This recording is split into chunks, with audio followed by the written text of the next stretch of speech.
Welcome to the latest episode of our podcast series for financial advisors. Today's episode is Questions Every Advisor Should Ask Before Considering a Move. It's a special industry update with my partner, Lewis Diamond. I'm Mindy Diamond, and this is Mindy Diamond on Independence.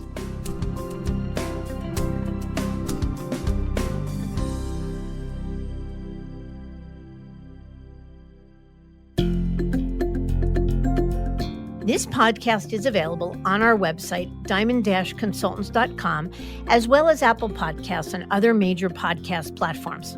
If you are not already a subscriber and want to be notified of new show releases, please subscribe right on your favorite podcast platform or on the episode page on our website. For Apple Podcast users, I'd be grateful if you'd give the show a review. Your input helps us to make the series better and alerts other advisors like you who may find the content to be relevant. And while you're at it, if you know others who are considering change or simply looking to learn more about the industry landscape, please feel free to share this episode or the series widely. It's not unusual for advisors to jump into exploration mode without first slowing down and gaining clarity on what they're trying to solve for. Yet the problem is that these advisors often come away more confused than informed. That is, diving into identifying solutions without a clear understanding of the problem sends most off on a less than strategic wild goose chase. So what is it that advisors need to be aware of before they start taking meetings or calls? What questions do you need to answer on your own? And how can you ultimately be more strategic in the process?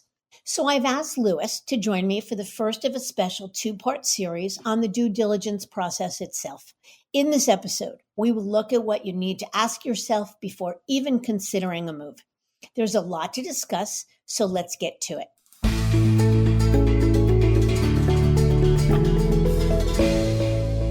Lewis, as always, thanks very much for joining me. Of course. Excited to do this one. Good. Okay, so I think I want to really back up the train. And we mentioned that most advisors actually hop into action, meaning begin to take meetings before they've really taken the time to get clarity about why they're taking meetings and what their goals are. So let's start at the very beginning. Why do you think advisors do that? What's the reason for taking a meeting if a manager or a recruiter calls? Yeah, it's a good question. I think it's a couple of things. It's one, sometimes it's just to be respectful that you don't like disappointing people and someone's persistent and you want to give them some time to hear them out. And I think there's some benefit to that, to developing a relationship. The other one is sometimes it's overwhelming to think about change. So if you break down a project into its component parts, which might just be a single meeting, maybe you feel like it's an easier way to kind of get started.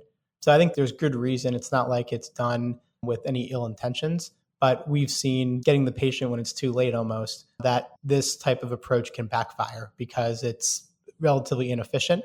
And oftentimes you're shooting at something that doesn't really have a defined target and you kind of miss the mark. And it ends up, what was an efficient way to jump into things ends up being, causing rework and isn't the best way to go about it from our experience. Yeah, I would agree with that totally. And I'll say one other thing. I think that when advisors take meetings, it's often done in a knee-jerk fashion. They might have had a bad day and they happen to get a call on that bad day from either a manager from another firm or an outside recruiter who's representing another firm and tells a compelling story. And the advisor says, oh, why not take a meeting? Now, I want to make it clear. We are not suggesting that taking meetings is a bad thing. In fact, our whole approach is rooted in education. And a lot of times, in order to get educated, you need to take a meeting in order to really understand what the competition is about and confirm or deny that, in fact, you are in the right place. But I think what we're talking about today is the efficiency of the approach.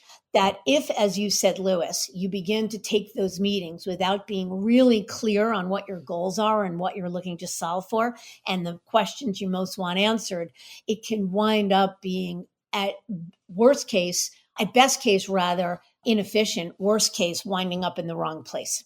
So let me ask you a question then. So our approach advocates for the importance of, before you take a meeting, any meeting, the of asking yourself important questions, meaningful questions. So, what do you think is the importance of asking yourself these questions? Why do they matter? Yeah, so I think number one is because you really have to clarify what is motivating you to look around in the first place. If there isn't sufficient frustration or pain, or you don't really know what you're solving for, then what's the point of even putting in the effort? So you kind of need to understand what are the specific reasons you're looking. Number one, I think just to sell yourself and your team on why it's worth it to take time out of your busy day to even invest in a process. But I think also, more importantly, rather than running away from something, you want to know what you're running to. So, what's your vision for the future? What's your goals? And if you're going to go through the hard work and the hassle and the risk of a change, you have to understand what you're getting on the other side. Otherwise, you're setting yourself up for a lot of hard work and a lot of sleepless nights for honestly not the best reasons. What do you think? I definitely agree. And I think that there is a big difference between jumping into problem solving or identifying the firms or jumping in and taking a meeting and starting with your why. So I think our whole focus in this episode is to help our listeners to think through what are the important questions you should ask yourself and how do the answers ultimately guide you or us if we're privileged enough to be counseling an advisor on where the best possible home might be. Yep, I think it's exactly right. And I think to really help folks conceptualize what we mean by this, maybe it makes sense to share an example of a team that we represented that, in our view, kind of started. They started a little bit too quickly and then found through working with us and asking themselves these questions that they were actually down the completely wrong path and ended up finding in the end was really their dream home. Does that work if I share an example? I love it. Go for it. So I'm going to disguise the name just to protect these folks' confidentiality. But it was a family team on the East Coast, about 800 million in assets. They were with one of the major brokerage firms. And this team, one of the younger members, came to us firing off a bunch of questions about independence. Tell me the difference between Schwab versus LPL versus Dynasty. How much money can I get to sell the business? All the questions that people should be asking if they're interested in independence, but he really needed to pump the brakes. And instead, we kind of slowed him down and said, what is it that you want? And is your team aligned? Is everyone on the same page? And after really understanding what they were looking for, which was additional autonomy, more control, but also we're very happy with a plug and play W2 environment, we realized that if they went independent, more than half the team wouldn't have been on board. And it would have been kind of missing the mark for what ultimately ended up being the perfect fit, which was going to, in this case, it was Raymond James. They got a very compelling recruiting deal, which was important for the first generation.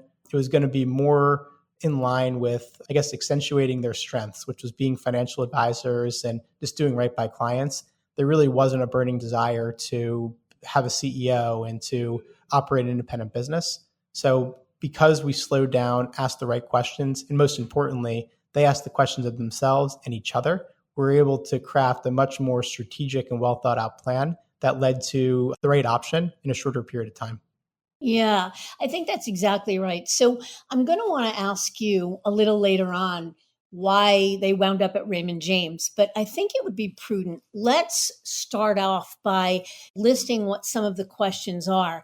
And maybe as we run through them, we can talk about how the answers to those questions began to show us, and more importantly, them, that they were headed down the wrong path.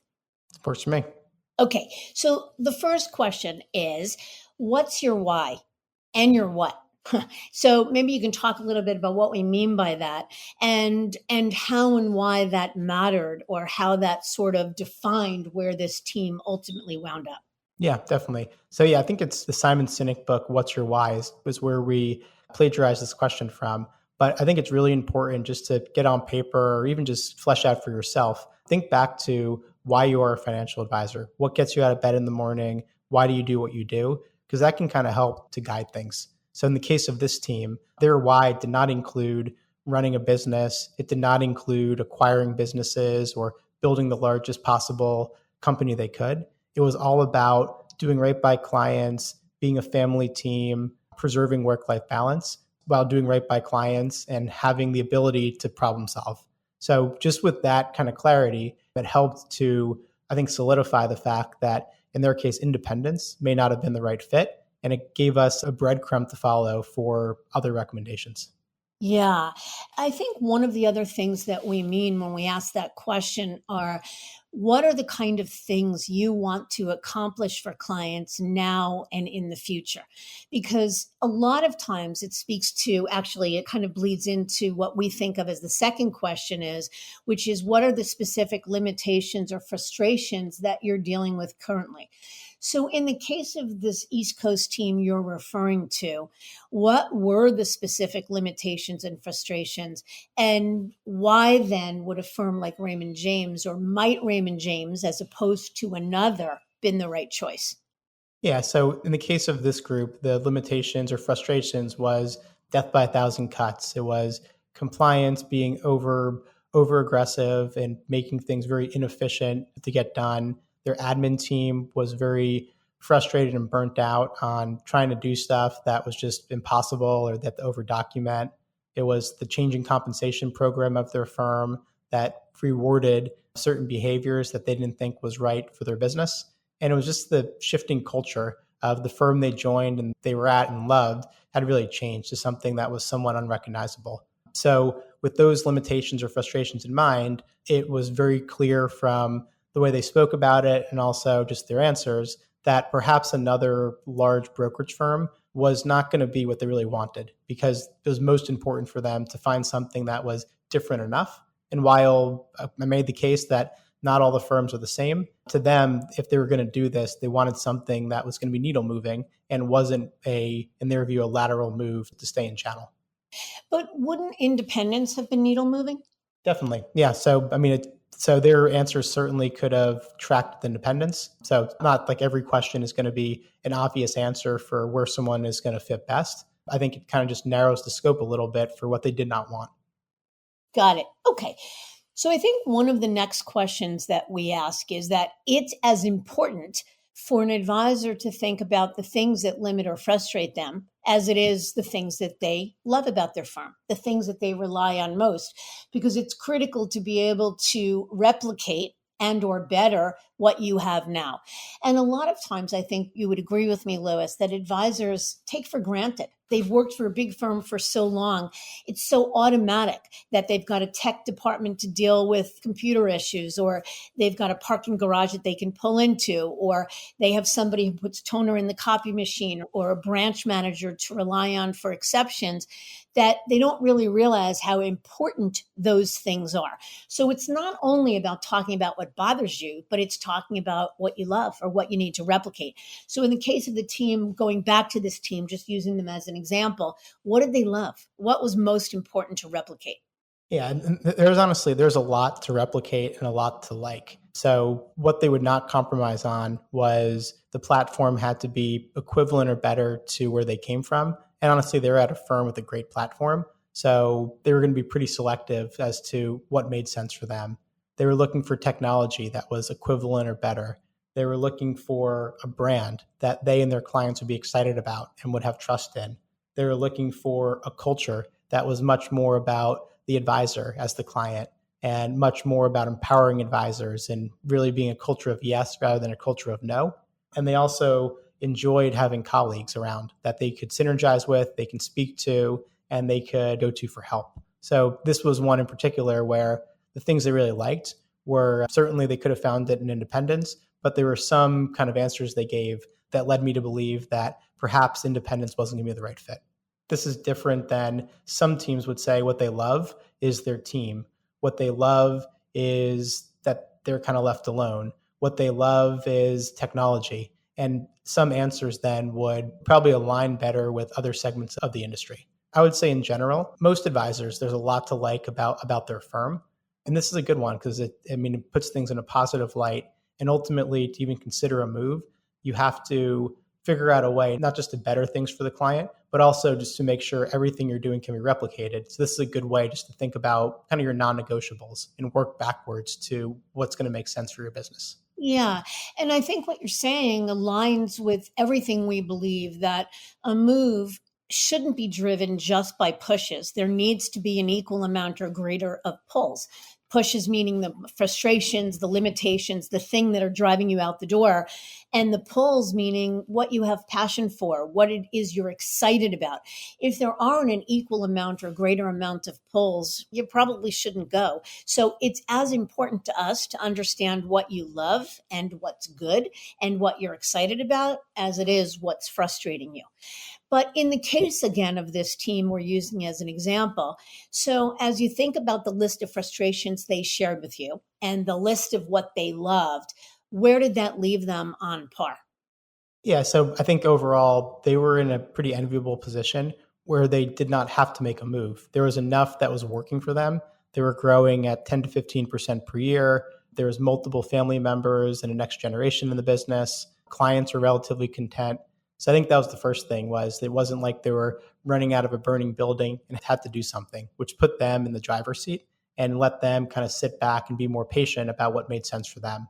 But it was clear from speaking with them and just the amount of time they invested in the education phase of our process that clearly the frustrations were far outweighing the benefits. And again, if we can find something where we were still able to replicate what they liked and also figure out a way to make it better for clients and also alleviate their frustrations in the process, that there was sufficient motivation on their side to really figure out a plan here. Right. But I love the fact that, like, as the analogy you just used, they weren't running out of a burning building, because that to me speaks to empowerment. You're moving for the right reasons. You had the agency over it. It's your decision. So the next question we would often ask is about whether all the partners are on the same page. Does everyone feel equally about the frustrations and how they're limiting them? Does everyone feel equally motivated to move? Does everyone have the similar risk tolerances? So in the case of this team, were they all on the same page? And if they weren't, what was the plan to reconcile the differences? I think that this was probably the most critical question they gained clarity on. So, like I said, it was a multi generational team, and the youngest partner was most interested in independence, at least initially. But what kind of circled back around for him and what put him back on the path of not going independent was that he had senior partners who had different sensibilities, shorter timeframes, and had some economic requirements that they had to fulfill. So oftentimes I would say you see splits along the age demographics. Those with longer runways tend to be a little bit more interested in more independent options. Those with shorter runways tend to look for more safety and security and perhaps either a larger upfront transition deal or something where they can monetize the business, whether through a retirement plan or otherwise. But family teams too, it's where we also might see more alignment where older advisors buck the trend and are thinking more about the next generation. In the case of this team, though, it became clear that, at least for the time being, we needed a more comfortable or familiar option, which was a W-2 brokerage firm like Raymond James. But that I think the kind of compromise position was within Raymond James, you can go independent in the future. So the team was able to make a move to the right platform for now, but also have the option internally without having to transition again that the younger team can go independent when the note forgives. So this was, I think, a really important one because this team, if they didn't stop and slow down, they would have spent a whole bunch of time interviewing custodians and platform providers and looking at real estate and going through all the motions of going independent just to find that the critical elements of their team weren't on board because of their time horizon. I love it.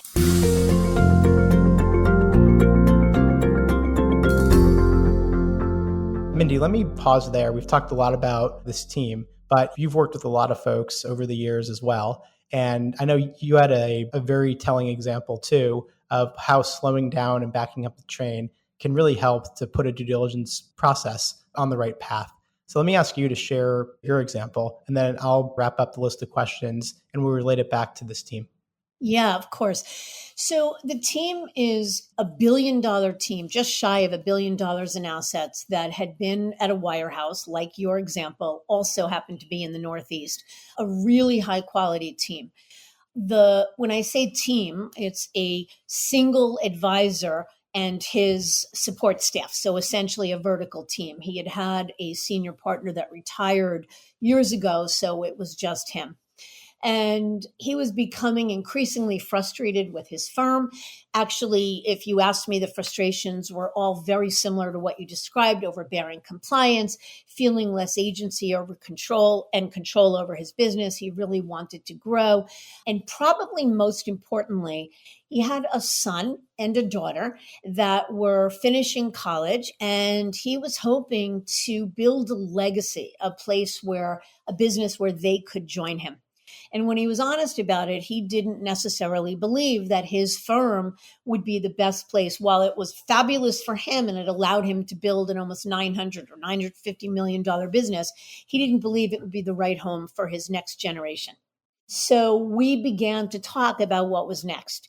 And the first thing he said to me when we started talking was, I want to be independent. And when I asked him why, because I just can't stand all of the minutia and the bureaucracy, and I want to own something, and I want to build equity and be able to pass that on to my children. So independence seemed obvious. Yeah, so let me ask you some of these questions. Probably the important question that you asked him or he should have asked himself is, what do you want to be when you grow up? Do you see yourself as an employee or as an independent business owner? How would he have answered that? That's the ironic part. When we first started talking, 100% it was team independent. I want to be a business owner. I'm excited about finding real estate and being able to self brand. I'm excited about being able to build equity and a legacy and pass that on to my children. He asked me a lot of questions about how you monetize a business in the long run. And when we talked about how independent businesses are valued and who buys independent businesses, you could hear his palpable excitement. So as we began the process, even in my hands, we began to talk about independent options. Got it. And was there any services that he wanted to offer clients? And oftentimes, this one's probably more related to independence, where advisors are really passionate about offering tax preparation and bill pay and having far flung outside business activities. Did he voice any of these as a kind of a breadcrumb that independence may have been right for him? Yeah. So that's where that question is where I began to say to myself, not so sure. He may think he wants to be fully independent, but I'm not sure he really does. And as you ask me more of the other questions, it'll become more obvious. But his answer to that question was, I'm really satisfied. I run a plain vanilla business. My clients are, mass affluent, mostly people with between, say, 1 million and 5 million. And what I have access to now and at any traditional firm would be good enough for me. Makes sense. And I think the next question then is, how entrepreneurial do you want to be? Or maybe put another way, how much do you really want to be a business owner? Are you excited about being CEO, about managing vendors, about managing a team and hiring and HR and everything that goes into a business? So again, where we began to see some daylight between what it really means to be an independent business owner and what he really wanted. He thought he was excited about being an entrepreneur, the notion of being a CEO. He felt like he was a CEO of his business within his wirehouse firm. And so that didn't scare him at all. That didn't daunt him. But as we began to talk and he began to ask questions about, okay, other than managing my team, what are the other aspects of running an independent business that I'm not thinking about? And as you say, as we began to talk about hiring and firing and adding M&A and legal and compliance and risk and all the other myriad things that go into it, I could hear he didn't say it. I don't even think he heard it himself, but he became just a little less excited. Yeah. And I think it's also like, do you want to market yourself in a creative way? And are you excited about creating your own brand and having your own website?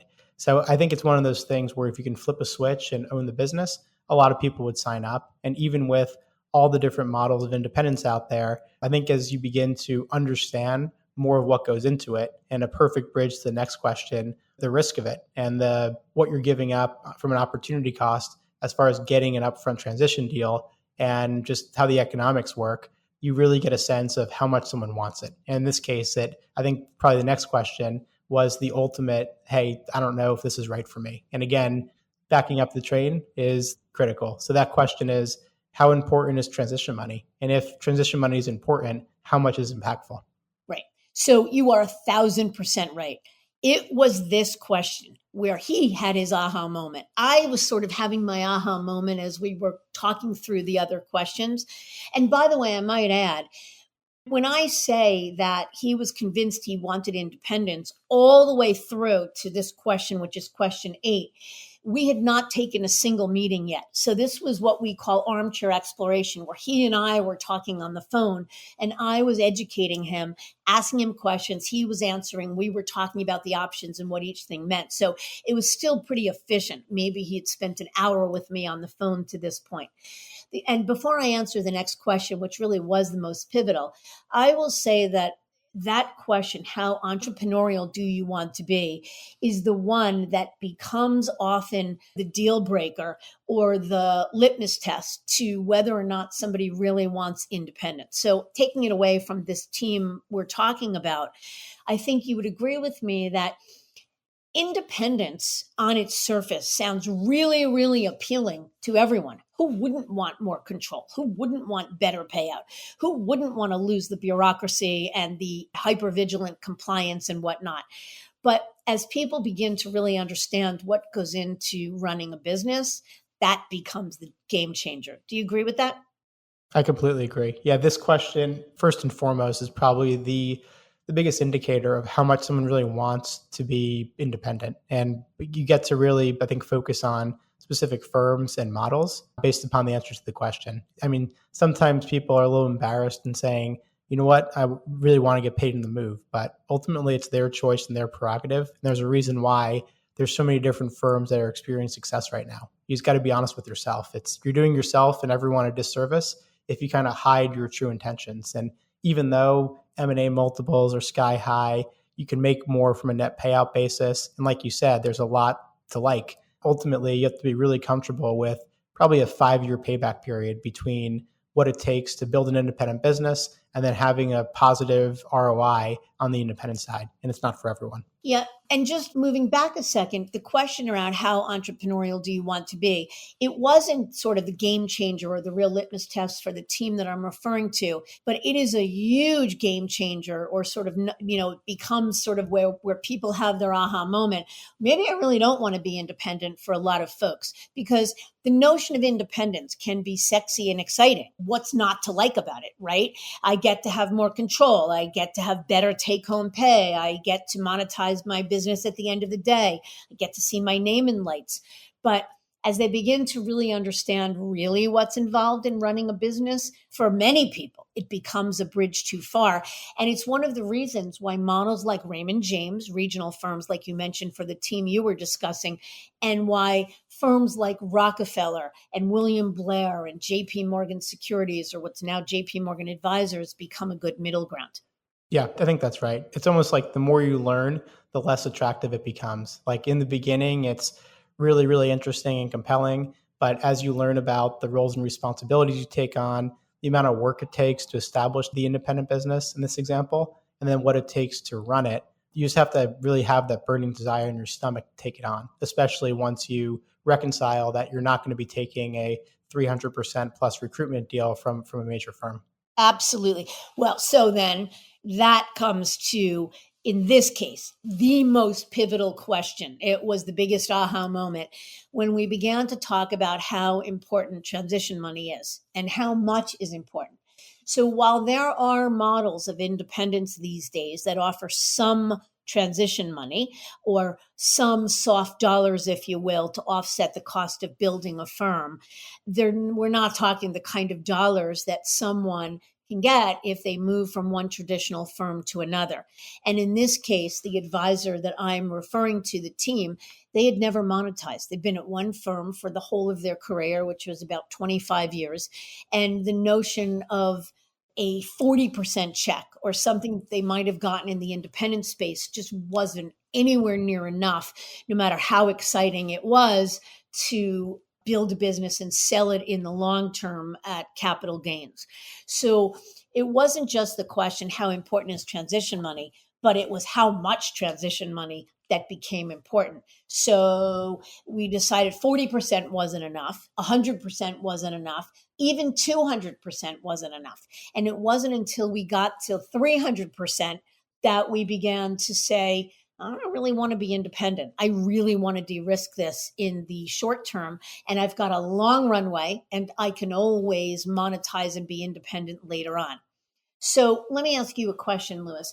In that particular instance, the fact that somebody wanted 300%, a 300% or more deal, what did that do to the solution set?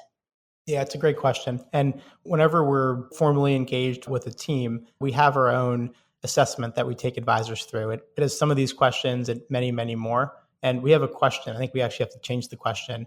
And we ask about how would you rate on a scale of 1 to 10 the importance of upfront transition money, ongoing net payout, ownership of your business, and equity in a larger entity. And most people just put 10 across the board. Of course, if that was out there, our job would be very easy and everyone would go to that firm. So I think it's part two. It's education just on what are the different avenues you can go and what are the pros and cons of certain models, because all else equal, I mean, to take the biggest deal, but you have to understand, I guess, what types of firms the largest deals are attached to. So to answer your question directly, if in this case, this gentleman was looking for a 300% plus deal, it likely knocked out really every independent firm, probably 80% of W-2 firms, and it was probably 4 or 5 firms that were left on the list. So it's amazing how taking a second to back up without jumping to solutions really simplified the process. Instead of taking 4 or 5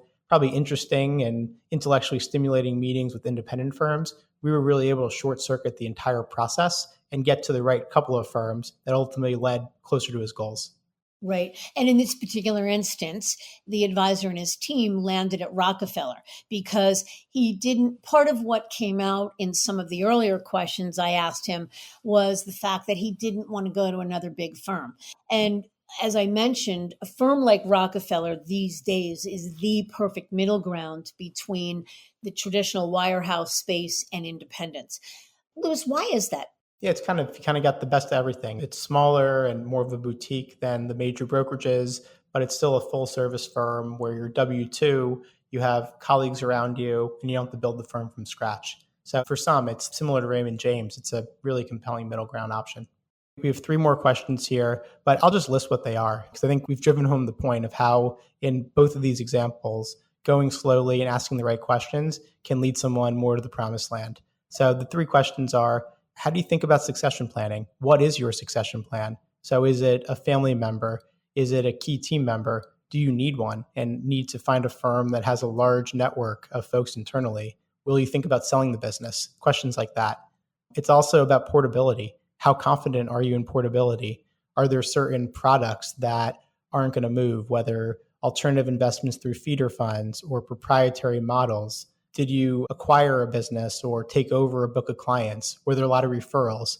Questions like that can help drive just, do I have enough confidence in what's going to come that there's going to be a positive ROI on the move and that it's worth it to go through the pain and the hassle?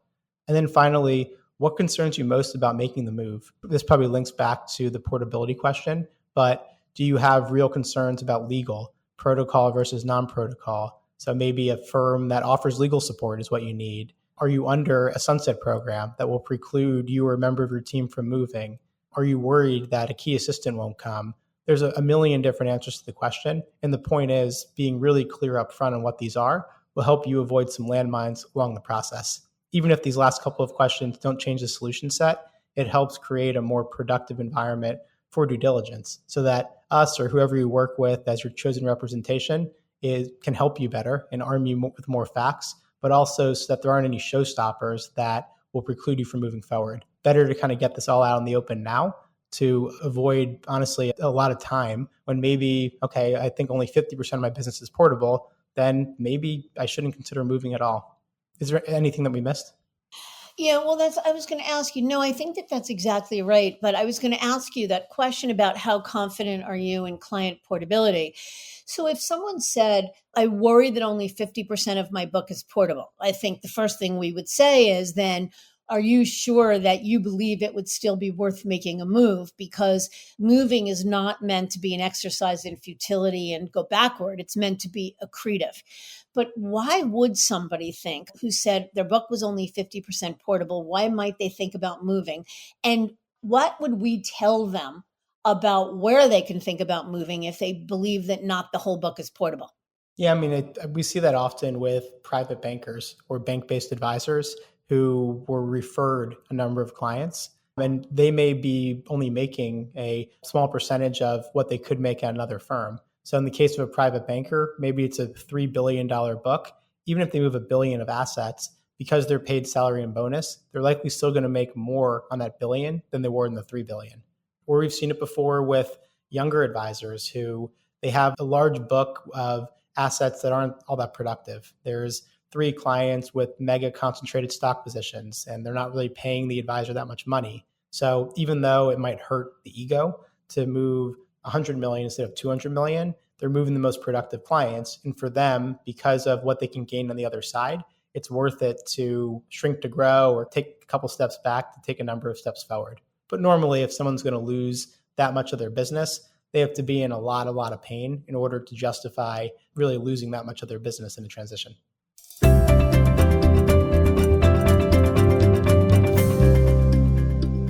Lewis, I'm excited about this episode because after 27 years of doing this, I know and we know that these questions and probably 5 or 6 others are without question the most important things that an advisor should be clear about as they begin the exploration process in order to make it the most productive and efficient. And so I'm excited that in our next episode, we're going to take it a step further and discuss the questions you need to answer once you've identified that you want to make a change and where you want to go and are ready to take due diligence to the next level.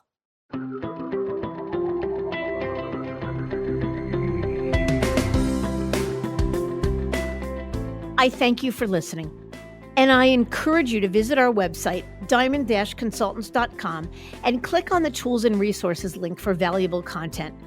You'll also find a link to subscribe for regular updates to the series. And if you're not a recipient of our weekly email, Perspectives for Advisors, click on the articles link to browse recent topics. These written pieces are an ideal way of staying informed about what's going on in the wealth management space without expending the energy that full-on exploration requires. You can feel free to email or call me if you have specific questions. I can be reached at 973-476-8578, which is my cell, or by email mdiamond@diamond-consultants.com. Please note that all requests are handled with complete discretion and confidentiality. And keep in mind that our services are available without cost to the advisor. You can see our website for more information. And again, if you enjoyed this episode, please feel free to share it with a colleague who might benefit from its content. If you're listening on the Apple Podcasts app, I'd be grateful if you gave it a star rating and a review. It will let other advisors know it's a show worth their time to listen to. This is Mindy Diamond on Independence.